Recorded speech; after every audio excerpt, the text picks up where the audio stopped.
Ito na nga ho, natapos na yung pangtanggal ng ehe, yung puller na inasimbol natin. Ayan, ayan o, ayan, ayan, tatanggalin na natin to. Ayan, ayan, o diba, saglit lang tanggal. Bibili ka pa ng puller 1,000 mahigit.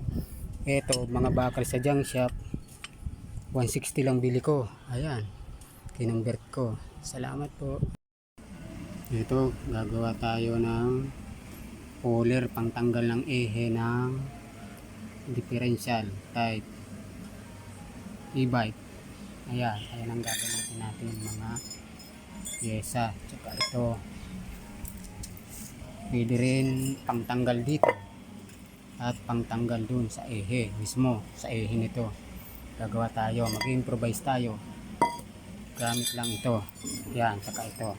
Yan, gamit yan. Yan, saka ito. Yan. At yan, yan, gamit yan. Yan, panuorin nyo.